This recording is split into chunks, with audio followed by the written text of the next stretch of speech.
ನಿನ್ನ ಸೋಮಾರಿತನವೇ ನಿನ್ನ ನಿಜವಾದ ಶತ್ರುವು. ಅದೇ ನಿನ್ನ ಬೆಳವಣಿಗೆಗೆ ಮೊದಲು ಅಡ್ಡಿಯಾಗಿರುವುದು.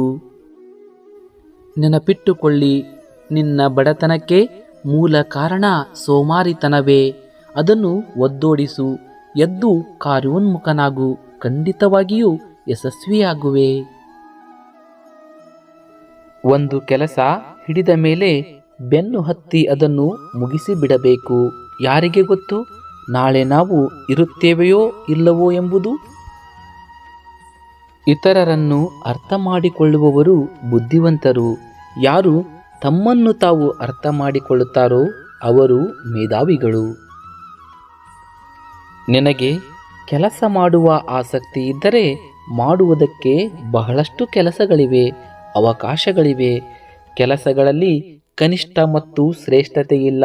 ನೀತಿ ಮತ್ತು ನಿಜಾತಿಯಿಂದ ಮಾಡುವ ಎಲ್ಲ ಕೆಲಸಗಳು ಗೌರವಕ್ಕೆ ಅರ್ಹರಾಗಿರುವವು. ಮೊದಲು ನಿನ್ನ ಮನಸ್ಸಲ್ಲಿ ಆ ಕೀಳರಿಮೆಯನ್ನು ತೆಗೆದುಹಾಕು.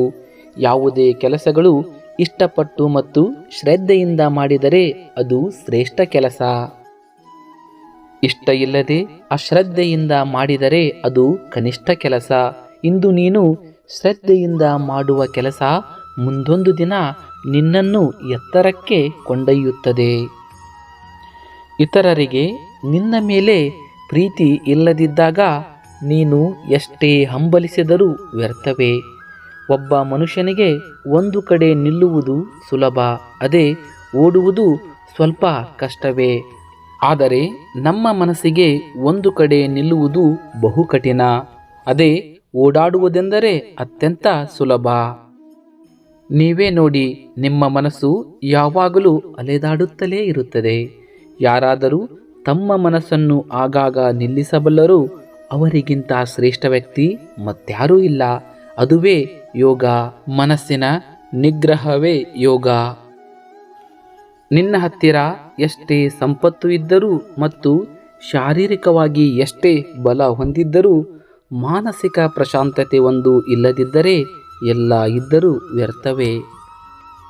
ನೀವು ಜೀವನದಲ್ಲಿ ಪ್ರಶಾಂತವಾಗಿ ಇರಬೇಕೆಂದರೆ ಅನಗತ್ಯವಾಗಿ ಯಾವುದನ್ನು ಅಂಟಿಸಿಕೊಳ್ಳಬೇಡಿ. ಹಾಗೆ ಕೆಲಸಕ್ಕೆ ಬಾರದ ವಿಷಯಗಳಿಗಾಗಿ ತಲೆ ಕೆಡಿಸಿಕೊಳ್ಳಬೇಡಿ. ನೀನು ಎಷ್ಟೇ ಬೈದರೂ ಮತ್ತು ಎಷ್ಟೇ ಕೋಪಗೊಂಡರೂ ಮತ್ತೆ ನಿನ್ನ ಜೊತೆಯೇ ಇರಲು ಬಯಸುತ್ತಾರೆ ಎಂದರೆ ಅವರಿಗೆ ನೀವೆಂದರೆ ಪ್ರೀತಿ ಅಷ್ಟೇ ಅಲ್ಲ. ಈ ಪ್ರಪಂಚದಲ್ಲಿ ನಿಮಗಿಂತ ಮುಖ್ಯವಾದುದು ಯಾವುದೂ ಇಲ್ಲವೆಂದು ಅರ್ಥ. ನಿಜವಾದ ಪ್ರೀತಿಗೆ ಯಾವುದೇ ಮಿತಿಗಳಿಲ್ಲ. ಪ್ರೀತಿಗೆ ಯಾವುದೇ ನಿರೀಕ್ಷೆಗಳಿಲ್ಲ. ಯಾವುದೇ ಕೆಲಸವನ್ನು ಅಪನಂಬಿಕೆಯಿಂದ ಆರಂಭಿಸಬೇಡ, ಏಕೆಂದರೆ ನಿನ್ನ ಮೇಲೆ ನಿನಗೆ ಇರುವ ನಂಬಿಕೆಯೇ ನಿನ್ನ ಯಶಸ್ವಿಗೆ ಮೊದಲ ಹೆಜ್ಜೆ. ಬರುವುದು ಮತ್ತು ಹೋಗುವುದು ನಮ್ಮ ಕೈಯಲ್ಲಿ ಇರುವುದಿಲ್ಲ. ಪ್ರೀತಿ ಮತ್ತು ಅಭಿಮಾನವನ್ನು ಹಂಚುವ ವ್ಯಕ್ತಿತ್ವ ಮಾತ್ರವೇ ನಮ್ಮ ಕೈಯಲ್ಲಿ ಇರುತ್ತದೆ. ನಿನಗೆ ಜೀವನದಲ್ಲಿ ಯಶಸ್ಸು ಸಿಗಬೇಕೆಂದರೆ ನಿದ್ದೆ ಬಿಟ್ಟು ಪ್ರಯತ್ನಿಸು, ಅಷ್ಟೇ ಹೊರತು ಮಲಗಿ ಕನಸು ಕಾಣಬೇಡ. ಕನಸು ಕಾಣಬೇಕೆಂದರೆ ನಿದ್ದೆ ಮಾಡಿದರೆ ಸಾಕು, ಆದರೆ ಆ ಕನಸುಗಳನ್ನು ನನಸಾಗಿಸಬೇಕೆಂದರೆ ನಿದ್ದೆ ಮಾಡದೆ ಪ್ರಯತ್ನ ಪಡಬೇಕಾಗುತ್ತದೆ. ಹೊಟ್ಟೆ ಸುಟ್ಟವನಿಗೆ ಹುಟ್ಟಿನ ಬೆಲೆ ತಿಳಿಯುತ್ತದೆ, ಹಾಗೆ ಕಷ್ಟಪಟ್ಟವನಿಗೆ ಬದುಕಿನ ಬೆಲೆ ತಿಳಿಯುತ್ತದೆ. ಒಬ್ಬ ಮನುಷ್ಯನಿಗೆ ಗಾಯದಿಂದ ಉಂಟಾದ ನೋವು ಕೆಲವು ದಿನಗಳವರೆಗೆ ಮಾತ್ರ ನೋಯಿಸುತ್ತದೆ, ಆದರೆ ತುಚ್ಚು ಮಾತಿನಿಂದ ಉಂಟಾದ ನೋವು ಜೀವನ ಪೂರ್ತಿ ನೋಯಿಸುತ್ತಲೇ ಇರುತ್ತದೆ. ಯಾವುದೇ ವ್ಯಕ್ತಿಗಾಗಲಿ ಸಂಪತ್ತು ಇಲ್ಲದಿದ್ದರೂ ಪರವಾಗಿಲ್ಲ, ಸಂಸ್ಕಾರವಿದ್ದರೆ ಜೀವನ ತೃಪ್ತಿದಾಯಕವಾಗಿರುತ್ತದೆ. ಅದೇ ಸಂಪತ್ತು ಇದ್ದು ಸಂಸ್ಕಾರ ಇಲ್ಲದಿದ್ದರೆ ಅವನ ಜೀವನದಲ್ಲಿ ತನ್ನನ್ನು ಬಿಟ್ಟು ಮತ್ಯಾರೂ ಇರುವುದಿಲ್ಲ. ಅದಕ್ಕೆ ಸಂಪತ್ತಿನೊಂದಿಗೆ ಸಂಸ್ಕಾರವೂ ಇರಬೇಕು. ನೀವು ಇರುವುದನ್ನು ನಿರ್ಲಕ್ಷಿಸುತ್ತಾ ಮತ್ತು ಇಲ್ಲದಿರುವುದಕ್ಕಾಗಿ ಹಾಹಾಕಾರ ಪಡುವ ದಿನಗಳೆಲ್ಲ ನೀವು ಸಂತೋಷವಾಗಿರಲು ಸಾಧ್ಯವಿಲ್ಲ. ಧೈರ್ಯವಂತ ಜೀವನದಲ್ಲಿ ಒಂದು ಬಾರಿ ಮಾತ್ರವೇ ಮರಣಿಸುತ್ತಾನೆ, ಆದರೆ ಹೇಡಿ ಮಾತ್ರ ತಾನು ಭಯಪಡುವ ಪ್ರತಿ ಸಂದರ್ಭವೆಲ್ಲ ಮರಣಿಸುತ್ತಲೇ ಇರುತ್ತಾನೆ.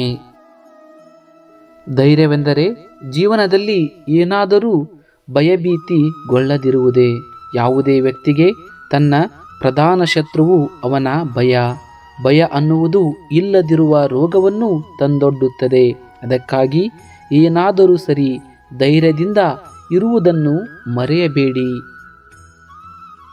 ನೀವು ಗುರಿ ತಲುಪಲು ಮಾಡುವ ಪ್ರಯತ್ನದಲ್ಲಿ ನಿಮಗೆ ಎದುರಾಗುವ ಅಡ್ಡಿ ಆತಂಕಗಳು ನಿಮ್ಮನ್ನು ಎಷ್ಟೋ ರೀತಿಯಲ್ಲಿ ನೋಯಿಸುತ್ತದೆ. ನೀವು ಗುರಿಯನ್ನು ತಲುಪಿದ ಮೇಲೆ ನಿಮಗೆ ಸಿಗುವ ಆನಂದ ಮತ್ತು ಸಂತೋಷದ ಮುಂದೆ ನೀವು ಪಟ್ಟ ಶ್ರಮವೆಲ್ಲ ಶೂನ್ಯವೆನಿಸುತ್ತದೆ. ಜೀವನದಲ್ಲಿ ಕಷ್ಟಗಳು ಬರುತ್ತವೆ ಹೋಗುತ್ತವೆ. ಬಂದಾಗ ಭಯಪಡಬೇಡ. ಹಾಗೆ ಅವು ಹೋಗುವವರೆಗೂ ಶ್ರಮ ವಹಿಸಿದರೆ ಕಷ್ಟಗಳು ಮಾಯವಾಗುತ್ತವೆ. ನೀವು ಭಯದಿಂದ ಯಾವುದೇ ಕೆಲಸ ಮಾಡಿದರೂ ಅದರಲ್ಲಿ ಪರಿಪೂರ್ಣತೆಯನ್ನು ಸಾಧಿಸಲಾರಿರಿ.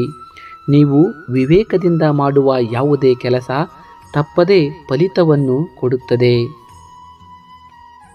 ಬಾಲ್ಯದಲ್ಲಿ ಶಾಲೆಯಲ್ಲಿ ಕಲಿತ ಪಾಠಗಳನ್ನು ಮರೆಯಬಹುದೇನೋ, ಆದರೆ ಕೆಲವರು ನಿಜ ಜೀವನದಲ್ಲಿ ಕಲಿಸಿದ ಗುಣಪಾಠಗಳನ್ನು ಮಾತ್ರ ಯಾವತ್ತೂ ಮರೆಯಲು ಸಾಧ್ಯವಿಲ್ಲ. ಭಗವಂತನ ನಿರ್ಣಯ ಬಹಳ ವಿಚಿತ್ರವಾಗಿರುತ್ತದೆ. ಇಂದು ಯಾರನ್ನಾದರೂ ನಾವು ಕೀಳಾಗಿ ನೋಡುತ್ತೇವೆಯೋ, ಮುಂದೆ ಒಂದು ದಿನ ನಾವು ಅವರ ಮುಂದೆ ಕೈ ಮುಗಿದು ನಿಲ್ಲುವ ಹಾಗೆ ಮಾಡಬಲ್ಲನು. ನೀವು ಒಂದು ಕೆಲಸವನ್ನು ಆರಂಭಿಸಿದರೆ ಮಧ್ಯದಲ್ಲಿ ಬಿಟ್ಟು ಹೋಗಬೇಡಿ. ಫಲಿತದ ಬಗ್ಗೆ ಯೋಚಿಸದೆ ಕೆಲಸವನ್ನು ಪೂರ್ಣಗೊಳಿಸುವಲ್ಲಿ ನಿರತರಾಗಿ. ಫಲ ಇಂದಲ್ಲ ನಾಳೆ ಸಿಕ್ಕೇ ಸಿಗುತ್ತದೆ. ಅದೃಷ್ಟ ಬೇಕೆಂದರೆ ಕಾಯಿರಿ, ಅವಕಾಶಗಳು ಬೇಕೆಂದರೆ ಸೃಷ್ಟಿಸಿಕೊಳ್ಳಿ. ಅದೃಷ್ಟ ಎನ್ನುವುದು ಎಲ್ಲರ ಜೀವನದಲ್ಲಿ ಇರುವುದಿಲ್ಲ, ಆದರೆ ಅವಕಾಶಗಳು ಮಾತ್ರ ಪ್ರತಿಯೊಬ್ಬರ ಜೀವನವನ್ನು ಅದೃಷ್ಟವನ್ನಾಗಿ ಬದಲಾಯಿಸುತ್ತವೆ. ನಿಮ್ಮ ಮನಸ್ಸು ನಿಮ್ಮ ಹಿಡಿತದಲ್ಲಿ ಇದ್ದರೆ ನೀವು ಕಾಡಲ್ಲಿದ್ದರೂ ನಾಡಲ್ಲಿದ್ದರೂ ಆನಂದವಾಗಿಯೇ ಇರುತ್ತೀರಿ. ಹಣ ಕಾಣುವುದು ಒಂದು ಮಹಾ ವೃಕ್ಷದ ಹಾಗೆ. ಅದರ ಕೆಳಗೆ ಹೋದಾಗ ನಮ್ಮ ನೆರಳೇ ನಮಗೆ ಕಾಣುವುದಿಲ್ಲ. ಇನ್ನು ನಮ್ಮ ಸುತ್ತಲೂ ಇರುವವರು ಅಸಲಿಗೆ ಕಾಣಿಸುವುದೇ ಇಲ್ಲ. ಹಣದ ವಿಷಯದಲ್ಲಿ ಪ್ರತಿಯೊಬ್ಬರೂ ಸ್ವಾರ್ಥರೇ. ಎಷ್ಟು ಹಣ ಸಂಪಾದಿಸಿರುವೆ ಅನ್ನುವುದು ಮುಖ್ಯವಾಗಿ ಅಲ್ಲ, ನೀನು ಎಷ್ಟು ನೆಮ್ಮದಿಯಿಂದ ನಿದ್ದೆ ಮಾಡುವೆ ಅನ್ನುವುದೇ ಬಹುಮುಖ್ಯ. ಹಣವನ್ನು ಎಷ್ಟೇ ಸಂಪಾದಿಸು ಅಥವಾ ಎಷ್ಟೇ ಕಳೆದುಕೊಳ್ಳು, ಆದರೆ ನಿಮ್ಮ ವ್ಯಕ್ತಿತ್ವವನ್ನು ಮಾತ್ರ ಯಾವತ್ತೂ ಕಳೆದುಕೊಳ್ಳಬೇಡ. ಶ್ರೀಕೃಷ್ಣಂ ಒಂದೇ ಜಗದ್ಗುರು. ಎಲ್ಲರಿಗೂ ಒಳ್ಳೆಯದಾಗಲಿ.